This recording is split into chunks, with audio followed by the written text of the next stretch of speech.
E-oppi on vuonna 2011 perustettu sähköisten oppimateriaalien kustannustalo.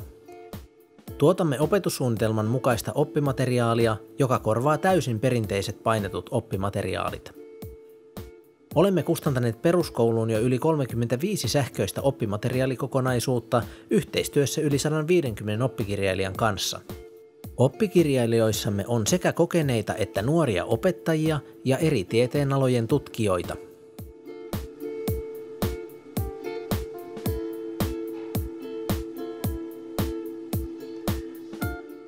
E-opin Pedanet-kirjat toimivat verkkoselaimessa kaikilla päätelaitteilla, myös tableteilla ja puhelimilla.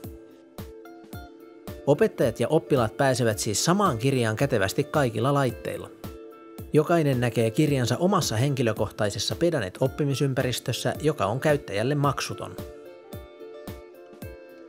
Erilaisten oppijoiden tarpeet on otettu huomioon monipuolisen mediasisällön avulla. Materiaalimme sisältävät kuvagallerioita, videoita ja ääntä, jotka on suunniteltu oppiainekohtaisesti opetuksen tutkimustietoa hyödyntäen. Esimerkiksi kemian kirjassa kemian liikkuvaa luonnetta visualisoidaan animaatioiden avulla.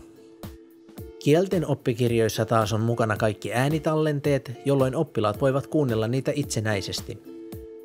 Oppilaat voivat myös lisätä kirjaan omia äänitallenteita Pedanetin yhteisöllisyyttä tukevien työkalujen avulla. Kattavan teorian lisäksi kirjoissa on myös paljon tehtäviä. Tehtävävalikoimassa on monivalinta- ja aukkotehtäviä, mutta myös aktiivista tiedonhankintaa ja tiedon tuottamista tukevia harjoituksia. Oppikirjamme myös tarkastavat ja pisteyttävät tehtäviä automaattisesti. Näin oppilas saa etenemisestään suoraa palautetta ja tulee samalla tietoiseksi omasta kehittymisestään.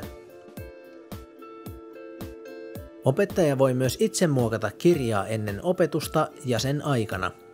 Opettaja voi esimerkiksi tuoda kirjaan kuvia tai videoita, muokata tekstiä ja lisätä oppilaille läksyn tai tehtäviä. Oppilaat voivat palauttaa kirjaan omia suorituksia tai yhteisöllisiä tehtäviä ja nähdä siten myös toistensa tuotoksia. Aivan, kirjamme onkin todellinen yhteisöllisen oppimisen toiminta-alusta.